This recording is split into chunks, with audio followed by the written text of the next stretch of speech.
Okay. Tapos na tayo mag-gym. At dito na rin tayo nag-shower. So, first time kong mag-shower dito sa YMCA. Okay naman. Ang pinagkaiba lang ng shower dito, kumpara dun sa Anytime Fitness na pinag-gym natin sa Pilipinas. Open space yung shower. So, yun, hubot-hubad ka. Kasama mo yung mga kapwa, lalaki. So, ayun. Hindi lang tayo sanay, pero ayun, masasanay rin tayo. So ito, nakapagbihis na rin tayo. Sayang din naman, dito na ako nag-shower kasi bayad naman yung monthly natin. So minamaximize ko lang yung facility para at least sa bahay, di ba? Makatipid tayo sa sa tubig, di ba? Nakaligtas din tayo ng kahit papano, di ba? Every time mag-shower tayo dito. So speaking of bahay, nakalipat na kami kaninang madaling araw bago mag 6:00 ng umaga. Kasi before ko hihatid si Tin sa facility, dumaan muna kami sa bahay para parang yun yung unang entrada namin sa bahay. So merong pamahiin si Tins, yung may mga bote-bote siya, nakapasok dun yung asukal, yung asin, barya, ano pa ba, parang bigas, yon, parang pampaswerte yata yun, no? So hindi ko alam exactly ano yung kasabihan na yun, pero di ba, wala naman mawawala, wala naman masama kung gagawin natin yun. So yun yung ginawa namin kaninang madaling araw. Medyo inagahan namin kasi nga papasok pa si Tins ng 6:00 ng umaga. So oras na nahatid natin oras na nahatid natin si Tin sa trabaho. Yun, nag-idlip lang tayo saglit, and then ito, nag-workout na tayo. So first time mava-vlog ko yung pinaka-bahay. So anyway, punta na tayo. Ano lang, less than a minute lang nandun na tayo.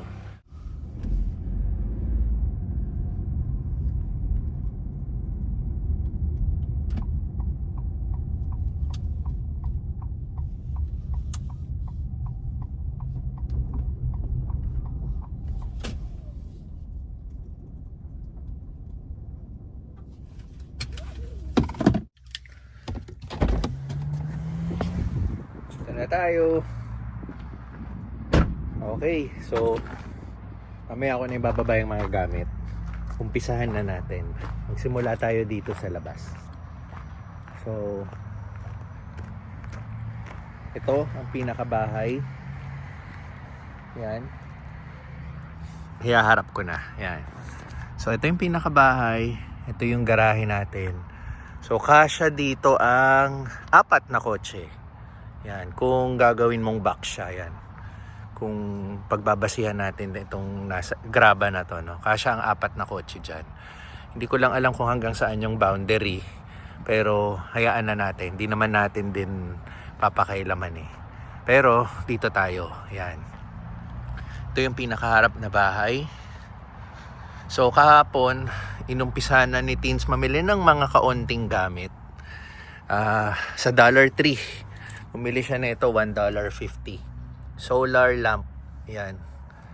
So nakita na namin kaninang madaling araw. Wala halos ilaw kasi late na namin na ilagay. So ngayon nakakabuelo siya, nakaka-charge siya sa araw. So ito yung front porch natin. Ayan, yung facade. Pag nanonood tayo ng mga house tour, yan ang mga sinasabi nila. So, main door, 2 bintana. Itong bintana na to sa living area, ito yung sa kwarto. So, ikutin natin ha. So, nandito yung mga condenser ng heater and aircon. Yan. Tsaka yung makina yata ng, yan, yung mga aircon. Okay. So, dito tayo sa likuran. Nandito yung metro ng kuryente. Yan. Parang tulad lang din sa Pilipinas. Ang tawag dito is Ameren. Yan. So, nakakapag-start na yata kami mag-consume. May lumabas dyan kaninang 136, no? Kung ano-ano man yung reading na yan, di natin alam. So, basta yan, si Ame rin ang ating Meralco, katumbas sa Pilipinas. So, ito yung likod natin. Nandito yung saksakan ng tubig sa labas. Iniwan na yata to ni na... Oh, shout out nga pala, Jolan and Kat. Yan. Iniwan na nila yung host nila. So, isasaksak natin yan kung gusto natin mag-car wash ng kotse. Yan. So, ito, iniikot pa rin natin. Ito, iniwan din ni na Jolan and Kat, yung pang shovel ng snow. Dalawa yan, kinuha nila yung isa, tas iniwan sa atin yung isa. So, maraming salamat. At marami pa kayong iniwan sa amin. Talagang super thankful kami na at least di na namin kailangan bilhin yung mga yun, no? So, ito yung paikot ng bahay. So, bago tayo pumasok, pakita ko rin yung neighborhood. Yan. Dito nga pala, walking distance lang yung pinagstay naming hotel, yung Super 8. Mga 2-minute, 3-minute walk, nandun ka na. So, ayan, ito na yung highway. Tapos, kaharap namin, yan, DMV, Department of Motor Vehicles. So, pag nakuha na natin yung social security natin, mag-a-apply na tayo ng driver's license dyan. Yan.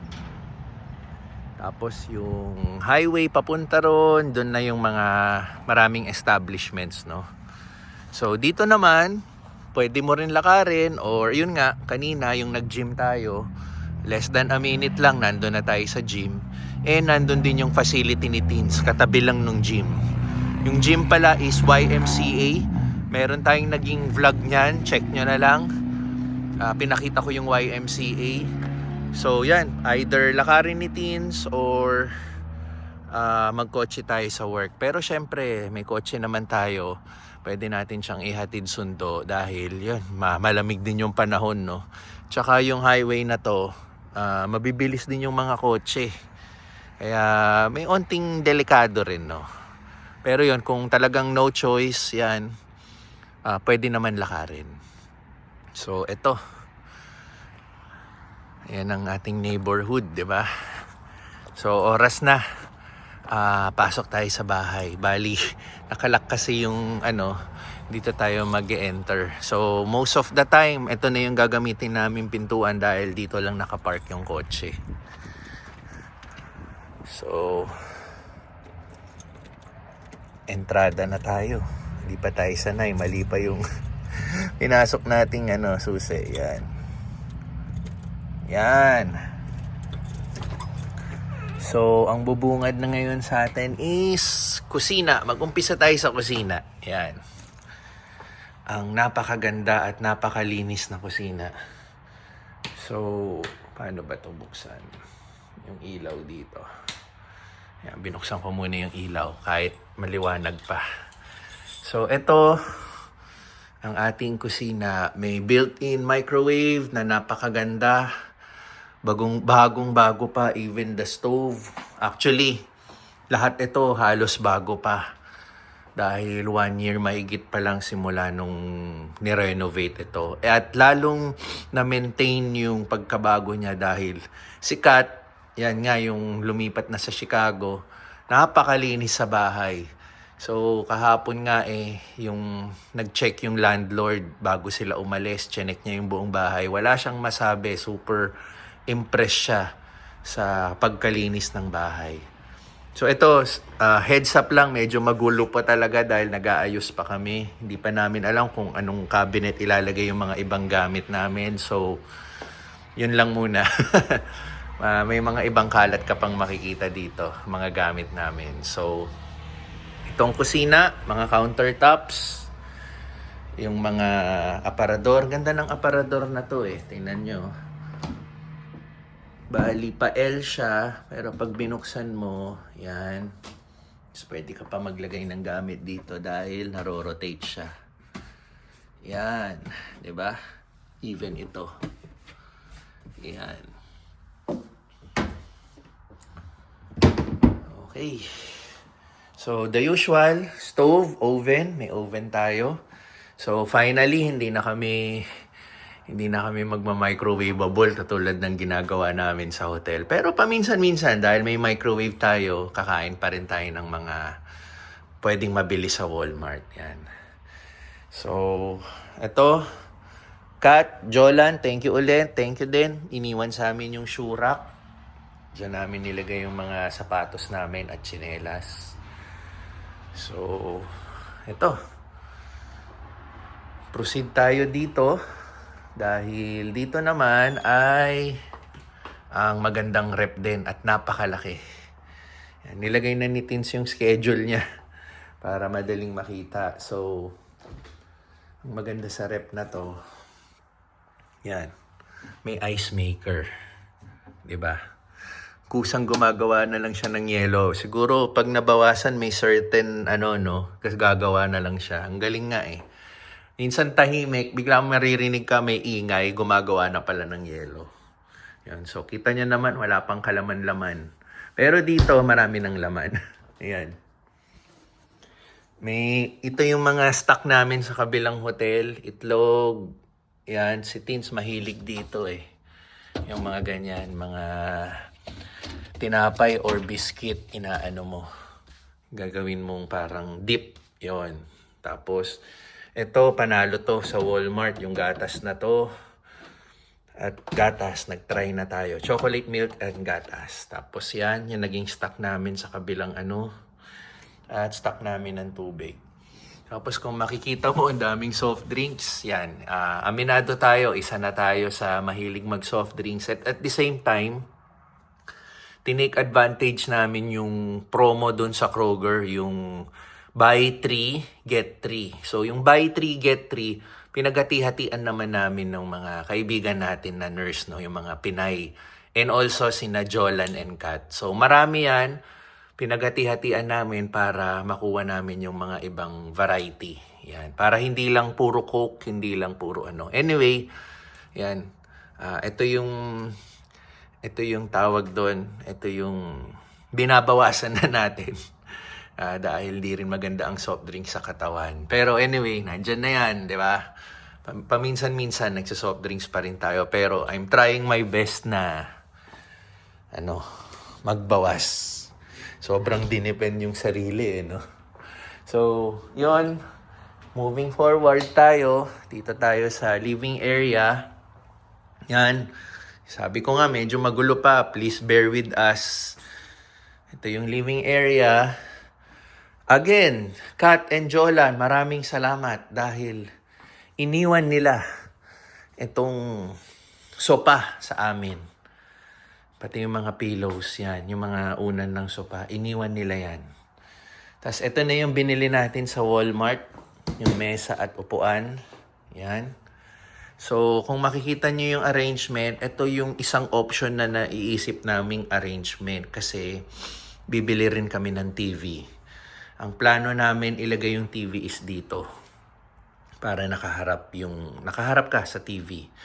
Originally, itong bahay, built yung TV dito talaga kasi kung makikita mo tong outlet na to, pwede mong i-wall mount yung TV tapos dyan mo isasaksak yung plug para malinis tignan, 'di ba? Dyan talaga siya pero na-decide namin na wag ilagay dyan and dito na lang namin ilalagay. Total may outlet. So, ang reason naman namin kung bakit dito namin ilalagay yung TV na bibili namin is ito kasi, karton lang to, no? Parang plywood.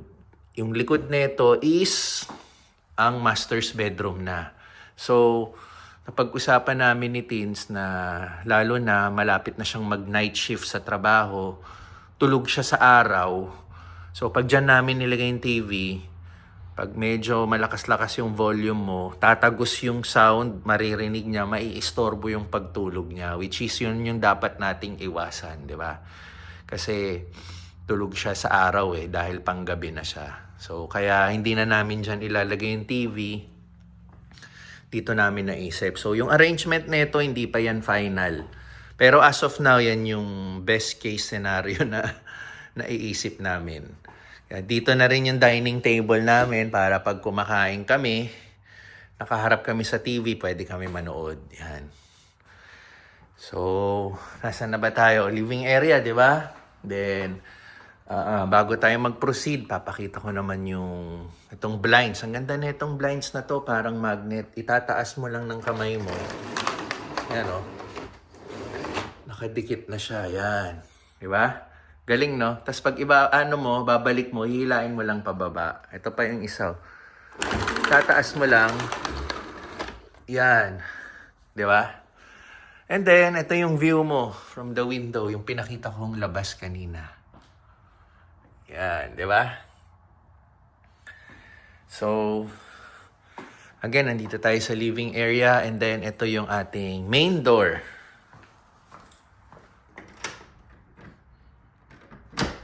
Yan. Tapos, may isa pang pintuan. Ang tawag ni na Jolan dito at is winter door. Kasi pag may winter storm, ang lakas ng hagpas ng hangin, ng ulan, or yung snow. So, kahoy kasi to. Pag dyan kasi humagpas yan, madaling mabubulok, mababasa, matutuyo, papangit, di ba? So, ito, made of parang plastic. Yan. Ang gagandahan dito, so, since salamin to, pag binaba mo, kung gusto mo ng hangin galing labas, magiging screen siya. Screen, yan.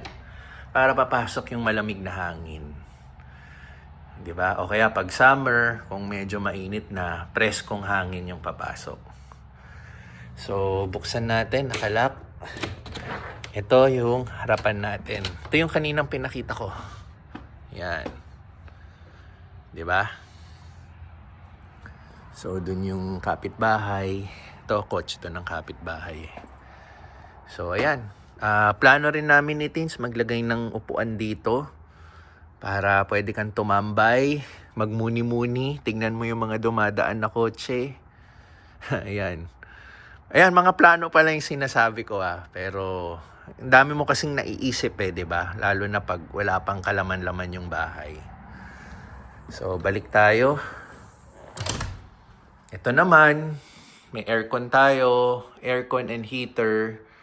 Dahil dito, syempre, malamig ang panahon, kailangan natin ng heater. Sa Pilipinas, aircon lang yan. Hindi natin kailangan ng heater. Yun. Tapos, meron tayong, ano bang tawag dito? Nakalimutan ko na, ito yung mga traditional sa Pilipinas Yung parang ceiling fan mo na, ayan. Pampapresko din yan, magpampaganda ng ventilation ng hangin. So, hindi ko pa na-ooperate, pero sabi ni Jolan, pag ni-rotate mo yan ng counterclockwise at clockwise, pang winter and pang summer yung purpose niya. So, sinend niya sa akin yung video, re-reviewin ko na lang paano paganahin, no? Then, ito yung isa sa pinakamagandang part ng bahay, merong fireplace, yan. Pero ito, gas lang yung electric lang to. Electric na nakakonect sa parang gas niya ba o ano. So, may switch lang dito. To. Tapos, bubuksan mo to. Yan. Activate mo. And then, teka, kailangan ko ng, ito. I-activate lang natin. Oh. Panalo, di ba? Pang mayaman. Di ba? Social, di ba? Ito, tunay to. At nararamdaman mo yung init dito. Maganda to pag winter talaga. Sobrang mapapakinabangan mo. Sabi ni na Kat at Jolan na ito madalas nilang ginagamit compare sa mag-on ka pa ng heater dito. So, na-try na rin namin to yung bumisita kami sa kanila last week dito. Sobrang effective. Kahit malamig yung panahon, ramdam mo yung warm neto. So, okay na okay. Next up, ang napakaganda at high-tech na washing machine. Yan. May sarili siyang lalagyan at may sarili siyang ilaw. Yan o. Diba? Ang ganda niyan. Naturo na sa akin ni Kat yan. Shout out ulit, Kat. Paulit-ulit yung minimension yung pangalan ni Jolan dito dahil sobrang thankful namin na ang dami niyong itinuro at dami niyong iniwan, no? So ito naman kasama talaga to sa nerentahan namin. Yung washing machine at yung nakita nyong stove microwave kanina. Yan. So marunong na tayo mag-operate dyan, pero kung may nakalimutan man tayo, Kat, tatawag ako para turuan mo ulit ako. Yan. So marami kang load dyan. Sobrang ganda. Yan. Now, dito tayo sa bathroom. Okay, so may exhaust siya. Pwede mong i-on and may lighting din yung, ayan o, di ba? May lighting din yung salamin natin dito. Tapos may lalagyan pa. So ayan, naaayos na ni Teens yung mga gamit niya. Tapos kinuha ko tong lalagyan na to, akin tong gamit na to. So ayan, so far ang ating gamit. Tapos dito yung mga tissue. And then, ito yung sink. Naglagay na rin ng ibang gamit si Teens dito. Ito nga pala, iniwan din ni Kat at Joe. Yan, maraming salamat. Walang humpay na pasasalamat. So, may mga gamit na rin. Yan. Ito, pintura, iniisip ko pa kung saan ko itatabi. Bala ko sa isang sulok dito. Itong pintura, iniwan ng ating landlord just in case may mas scrape down na pintura rito. Pwede natin remedyohan. Yan yung kulay niya. Pero sina Joe at Kat, hindi pa nila nagamit to. Matagal na rin itong pinturang to. So, i-stock lang natin. Hanggat maaari, ingatan natin yung bahay, di ba? So, ito na yung shower area, glass slide. Yan. Tapos, yan. The usual shower. Bumili na rin kami ng timba. Naman sa Pilipinas, just in case lang, di ba? Mahina yung pressure ng tubig, pwede tayong magtimba. At ito, shoutout sa ating Pinay nurse na kaibigan. Binigyan tayo ng tabo galing Pilipinas. Kasi ito, galing din tong Pilipinas. Dala-dala ko. Yan, bidet. May parang ano yan. Siyempre, pag napupuka pang hugas, tsaka tabo, di ba? Tapos, pwede mo rin naman lagyan to ng bidet. Kakabit na lang natin dito. Yan. Titingin tayo sa Walmart. So, typical bathroom. May mga sabitan ng ating mga towels. Yan. Off na natin. Ito, may hook din for towels. So, next up. Dito na tayo sa mga bedrooms. So, first bedroom. Sabi kasi nila, bedroom din daw to. Yan. Pwedeng gawing bedroom, pero sa case ni Teens, nilagyan niya na ng mesa. Ito yung binili natin sa Walmart. Yan, tsaka to, upuan.